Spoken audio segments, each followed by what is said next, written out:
Palmeiras.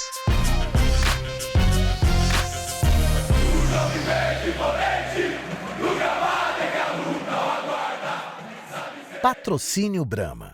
Bramosidade, cremosidade que só a Brahma tem. E lubrificantes Móbil. Se tem movimento, tem Móbil. Salve, salve galera, salve, salve palmeirenses, sejam bem-vindos a mais um episódio do nosso podcast UOL Palmeiras, que você ouve todas as terças-feiras aqui no UOL e nas principais plataformas de podcasts. Hoje eu estou aqui, como sempre, com o nosso repórter e setorista de Palmeiras, o Diego Iwata Lima, para a gente falar um pouco sobre a Semana do Verdão. Fala, Diego, tudo bem? Tudo bem, Pedrão, e você? Tudo tranquilo também, tudo tranquilo. Tranquilo comigo, não tão tranquilo para o Palmeiras, que é uma semana movimentada, né? De chegadas e saídas. O Vinha tá de saída e já... O Vinha tá de saída. Tá de saída, mas ainda não saiu, né?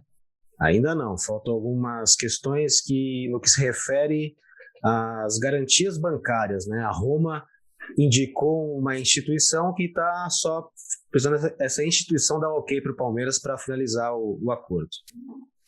Mas é irreversível já, né? Assim, praticamente irreversível, né? O próprio jogador desembarcou na Itália dizendo que não está 100% concluído, mas eu acho que essa é uma postura de cautela que todo lado do Palmeiras, incluindo o Vinha, ainda está tomando para não frustrar as pessoas depois, ou talvez até para não se frustrar, né, no caso do Vinha. Mas, assim, o fato do Palmeiras ter liberado ele para ir para a Itália já, fazer quarentena, assim, indica que dificilmente tem uma volta nessa questão.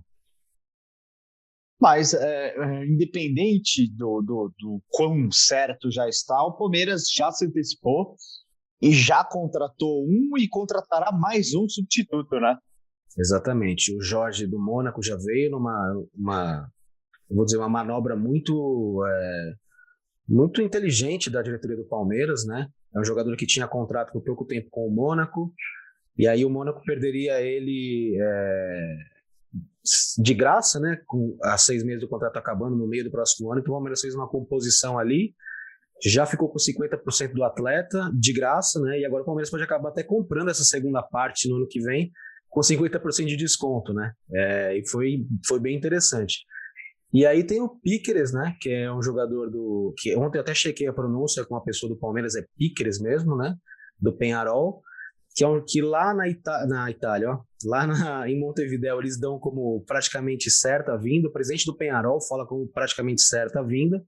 O Palmeiras, mais uma vez, adotando cautela, dizendo que faltam detalhes, mas se a gente for colocar em termos práticos, as 3 negociações estão concluídas, a do Jorge oficialmente, as outras 2 extraoficialmente. O Jorge é um jogador já bastante conhecido, né? Mas ele vive uma situação na carreira que eu acho que merece atenção, né? Ele despontou muito bem no Flamengo, como até um cara cotado como futuro lateral de seleção brasileira, foi para o Mônaco e não conseguiu se achar lá, né? Não conseguiu se achar na Europa, não conseguiu se achar no Mônaco, teve ali um período de empréstimo para o Porto, também não conseguiu se firmar, depois teve a passagem pelo Santos, mas ele não repetiu, né, o futebol lá de 2016, desde que ele foi para a Europa. Eu queria te perguntar, o Palmeiras tem monitorado a situação física e técnica dele? A gente tem uma ideia do que esperar do Jorge nessa passagem pelo Palmeiras? Conversando com pessoas do clube, o que eu pude apurar é que foi muito rápida, né, a reposição do Vinha, né? Mas isso não foi acaso, porque o Palmeiras garante que vinha monitorando a questão do Jorge e a questão do Piquerez já há bastante tempo, ali com o seu departamento de scout. O Jorge é um jogador bem conhecido. O Anderson Barros trabalhou nas categorias de base do Flamengo, mas não trabalhou diretamente com ele, né? Contudo, ele conhece bem o Jorge, então essa contratação tem a marca do diretor de futebol do Palmeiras, que apostou nele, mas era um jogador que foi considerado meio unânime ali, tanto a comissão técnica, o Abel e os seus auxiliares, né?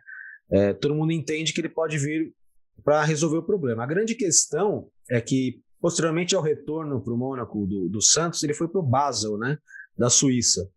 E no Basel ele jogou muito pouco, porque no 5º jogo dele ele teve aquela traumática ruptura de ligamento cruzado, que eu acho que é a contusão mais terrível aí, depois de contusão de pubis para quem joga futebol, porque você reconstrói o ligamento de joelho, né, joelho esquerdo, no caso dele, mas nunca mais volta a ser a mesma coisa.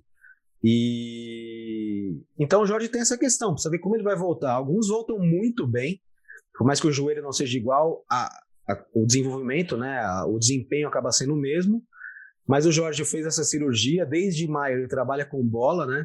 Antigamente esse protocolo era de 8 a 10 meses. Hoje de 6 a 8 meses o atleta está jogando, né? O Jorge já fez a cirurgia em novembro, em maio ele começou com bola, então acho que é mais uma questão física.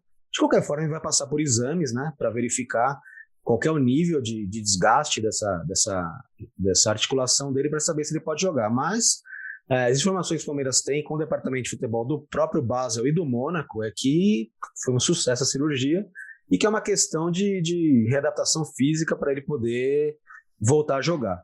O Piquerez estava jogando, né? O campeonato está parado, mas ele vinha jogando, então ele estava fazendo uma pré-temporada ali. Jogador que pode chegar e jogar com pouco tempo de preparação. O Piquerez é uma aposta do Palmeiras, né? É um jogador que vem aí. O Palmeiras espera que possa ser um novo Vinha.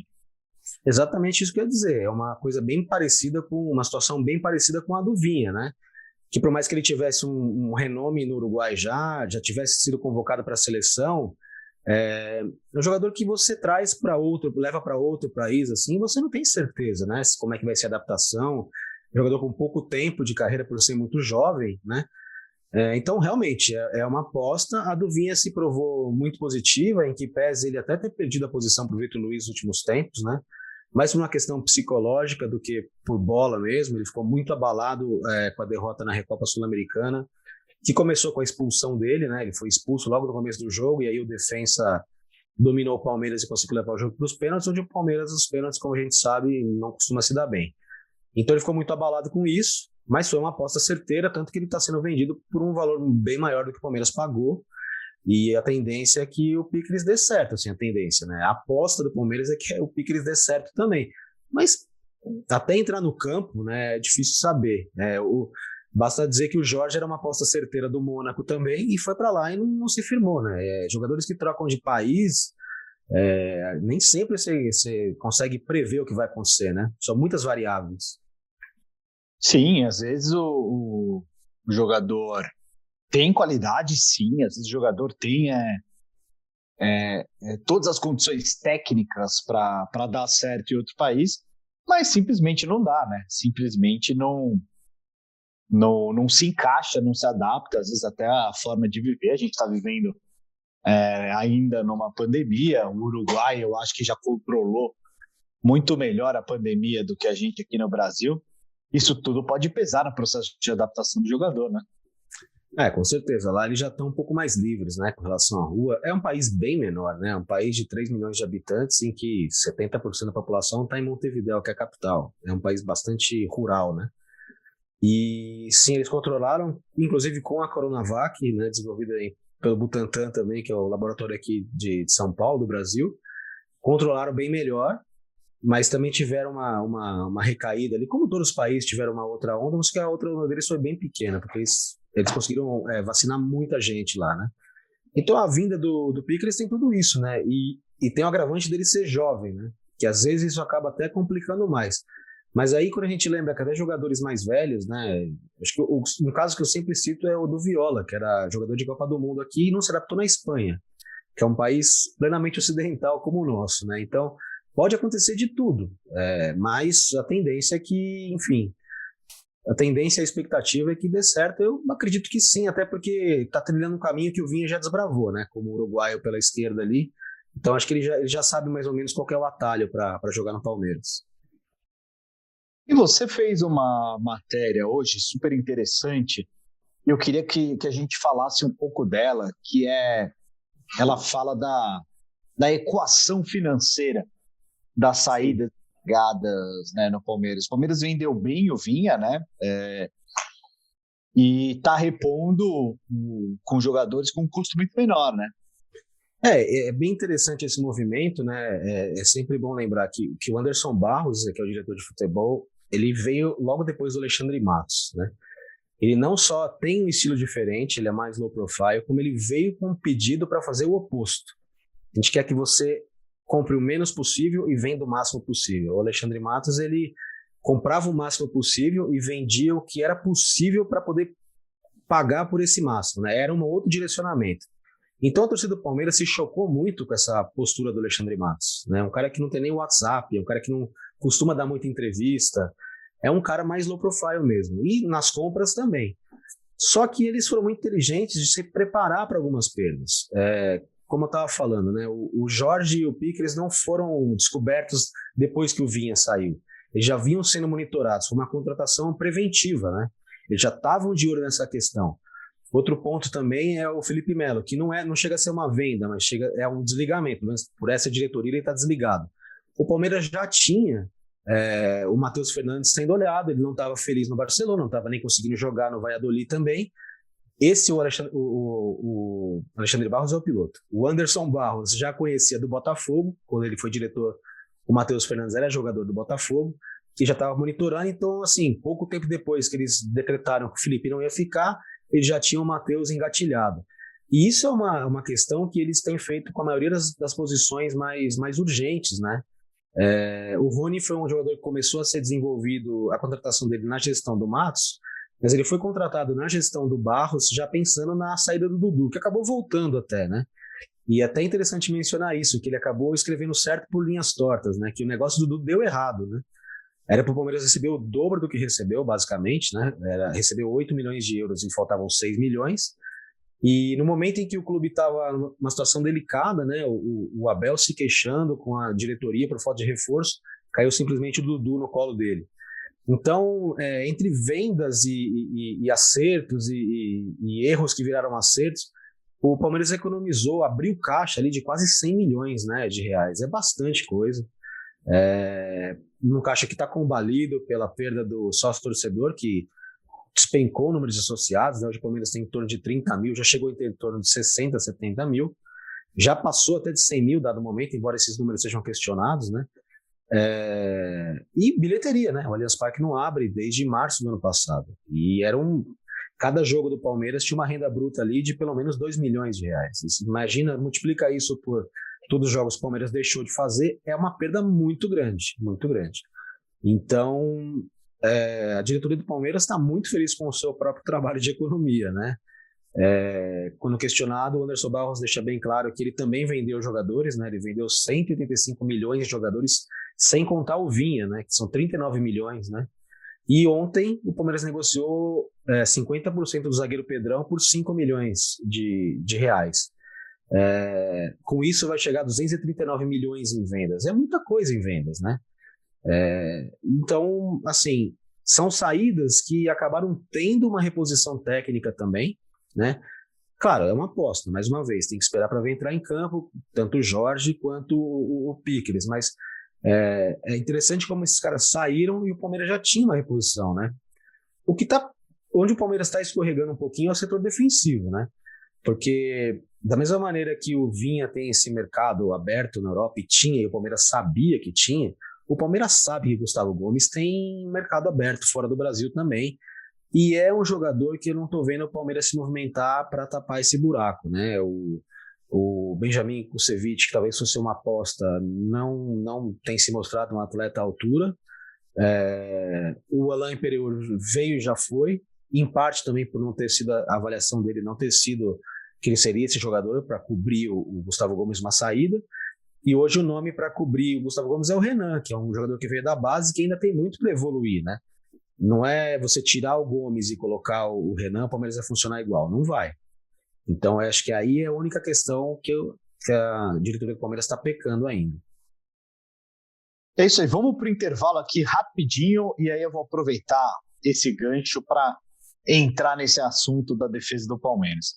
Já imaginou poder conhecer o maior ídolo do seu time? Tirar uma foto oficial com o elenco? Acompanhar o treino? Promoção Futebol com Bramosidade. Concorra a experiências com seu time do coração, além de kits com itens exclusivos. Acesse www.brama.com.br/promofutebol e faça o seu cadastro. E cadastrando a nota fiscal de compra de qualquer produto Brahma, as suas chances dobram. Participe! Confira o regulamento no site. Beba com moderação. Os lubrificantes Mobil estão presentes nos mais diversos segmentos. Seja levando astronautas para o espaço, movimentando todos os setores industriais, movendo fretes terrestres, aéreos e marítimos, movimentando carros, motos e caminhões. Acima de tudo, movimentando pessoas. Mais do que lubrificantes, soluções com a máxima tecnologia e alta performance que te levam em direção às melhores conquistas. Se tem movimento, tem Mobil. Salve, salve, galera! Estamos de volta aqui com o nosso podcast UOL Palmeiras. E o Ata estava falando aqui que, na opinião dele, o Palmeiras está pecando um pouco ao não se preparar com reposições para a defesa, né? Porque Gustavo Gomes, que ele citou, é um jogador que tem um mercado muito grande, talvez até ainda na Europa, né, Diego? Ele teve uma passagem apagada pelo Milan, né? E eu achei muito curioso isso, porque ele veio dessa passagem apagada pelo Milan, desembarcou no Brasil, de repente ele era o melhor zagueiro da América do Sul, assim, logo que ele chegou foi visível que ele era um grande jogador. Mas os clubes da Europa têm algumas questões com jogadores brasileiros e sul-americanos de modo geral, né? Basta ver a maneira como o Matheus Fernandes, que foi comprado por um valor elevado, né, e foi dispensado por telefone de lá, da equipe do Barcelona. E o Gustavo também, ele jogou lá por um tempo e o Milan, tá bom, pode ir embora. São coisas estranhas que acontecem às vezes, porque, enfim, são administrações de clubes, né? Em especial na Itália, isso é comum. O jogador vai, é contratado, volta sem ter jogado. Acontece, né? Na Espanha também. E hoje o Palmeiras não tem realmente um jogador assim. O Renan é o mais perto disso, é um jogador que pode vir a ser um grande jogador. Ele já é um grande jogador, mas ele precisa ainda um pouco de amadurecimento, né? E se amanhã acontece alguma coisa e o Gomes sai, o Palmeiras não está preparado, assim. Tanto que o Felipe Melo vem jogando ali, em que pese o Luan tá lesionado, né? O Felipe Melo está fazendo uma excelente participação como zagueiro do Palmeiras, mas não é um jogador da posição e nem vai ficar para o ano que vem, até porque é um jogador veterano, né? O Palmeiras teve o Emerson Santos, que é um zagueiro que veio do Botafogo, que acabou jogando como volante com o Abel e foi muito bem, que é um jogador muito promissor, mas que foi vendido também. Então, o Palmeiras até teve algumas soluções no elenco ali pensando no futuro, mas que já foram embora, né? Aqueles jogadores que acabaram saindo, que é o caso do Emerson Santos, né? E mesmo sem perder o Gomes, o Abel já queria um zagueiro faz um tempo, né? Já era uma demanda dele, um pedido dele. Um zagueiro que pudesse jogar pelo lado esquerdo. Exatamente. Ele só tem um zagueiro canhoto no elenco inteiro, mais uma vez, que é o Renan. O Gomes joga pela esquerda, mas é destro. Então, ele quer um zagueiro canhoto. O Abel tem uma maneira muito científica de ver o jogo, né? Ele pensa muito nas minúcias, assim. Então, é curioso ver essa especificidade, né? Eu quero um zagueiro canhoto. Não quero um zagueiro que joga pela esquerda, eu quero um zagueiro canhoto. Porque com isso ele consegue abrir o campo e fazer aquela saída em tripé que ele gosta de fazer, enfim. E esse jogador não veio.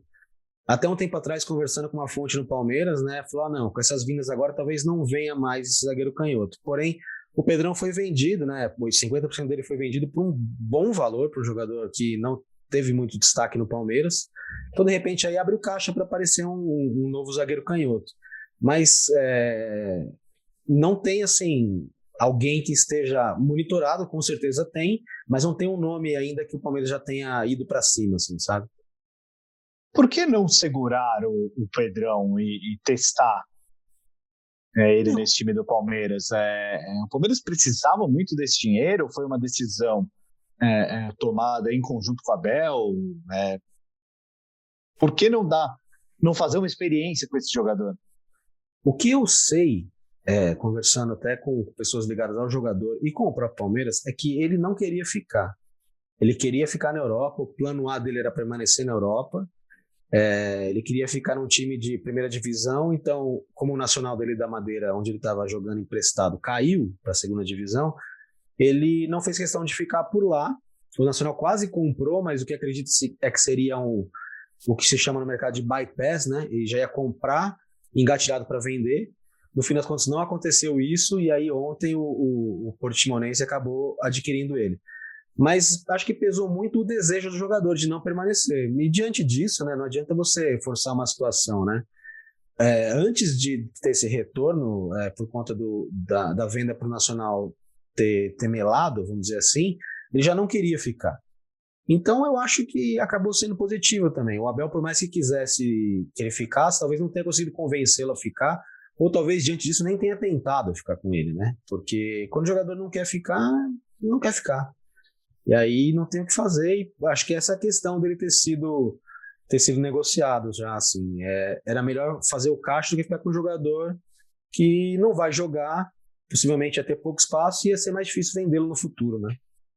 Sim, o jogador está com outro foco na carreira, acho que não faz nem sentido você manter ele. Pode até atrapalhar, né, no grupo que está brigando por títulos, como é o caso do Palmeiras. Sim, atrapalha, né? Você está com um jogador infeliz, insatisfeito, né? É sempre complicado, né? Inclusive, é uma questão que, por exemplo, falam do Luiz Adriano, né? Que é um jogador que parece que ele está disposto a sair. O Palmeiras diz que não, mas ele já teve uma sondagem do Grêmio, agora parece que o Internacional vem com força para tentar levá-lo. É o clube onde ele se formou, é o clube do coração dele, então talvez essa investida aí dê certo. Mas o jogador que está descontente onde está, ele contamina os outros mesmo, né? Nos anos 90 surgiu uma expressão para falar do Gustavo Neri, se não me engano, no São Paulo, que era a laranja podre. A laranja podre, ela estraga as que estão em volta, e é verdade, né? Falando de agricultura. Então, diz que o jogador insatisfeito, ele acaba espalhando essa insatisfação dentro do grupo, né? E, realmente, se ele não quer ficar, a melhor coisa é liberar. E, até porque não é o Maldini, não é o Baresi, né? É o Franco Baresi, é o Pedrão, né? É um jogador que, no tempo que ele ficou no Palmeiras, ele fez uma partida, então, na Florida Cup ainda. Então, quer dizer, não era para tanto, assim, por mais que o Abel quisesse, acho que ele foi convencido de que não era para tanto. Sim, sem dúvida. E para a gente encerrar, falando dessa dança de possíveis chegadas e saídas no Palmeiras, saindo um pouco da defesa, indo para o ataque e para um assunto que a gente já abordou aqui no podcast algumas vezes, eu finalizo o nosso episódio de hoje te perguntando do Borja. O Borja é um assunto interessante, né? É mais um jogador assim que... Aí é uma questão que mais o Palmeiras não quer que ele fique, né? O Borja é encarado como um problema. Foi um investimento muito grande da diretoria anterior, né?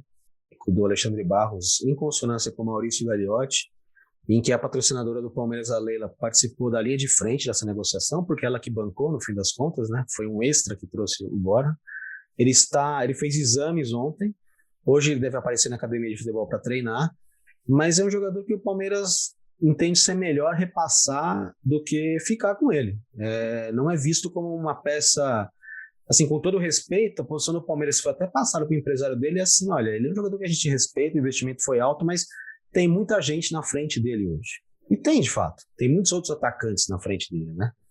Então é a questão de tempo para sair, só que não vem proposta no papel. Quem chegou mais perto disso foi o Boca Juniors, né? Que fez uma conversa ali com o Barros, dizendo que deu um valor X, que era acima de 3 milhões, abaixo de 3,5, que o Palmeiras está topando negociar. O Palmeiras falou que sentava-se à mesa para discutir essa questão e o Boca Juniors não apareceu mais. Então, assim, precisa que ele saia. A vontade dele era permanecer na Colômbia, mas o Júnior não conseguiu contratá-lo.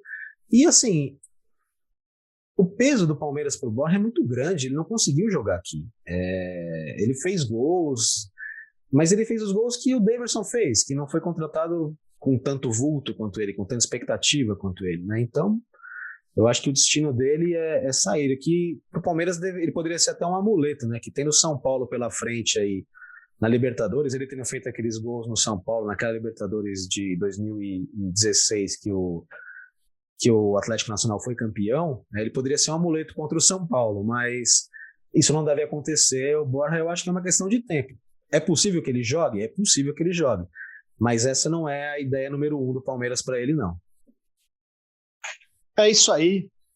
Terminamos falando de Borja, ainda indefinida a situação, e vamos ficando por aqui. Muito obrigado, Diego. Esse foi mais um episódio do nosso podcast UOL Palmeiras. teve a apresentação minha, Pedro Lopes. A gente contou hoje com a participação do Diego Iwata Lima. A edição de áudio do Amer Menegassi e a coordenação é do Bruno Dória e da Juliana Carpanês. É isso aí, sigam aqui com a gente. Na próxima terça-feira a gente está de volta, talvez com a solução e o fim da novela envolvendo Bora, talvez não, mas com muita e mais informação e opinião sobre o Palmeiras. Muito obrigado pela companhia e um abraço.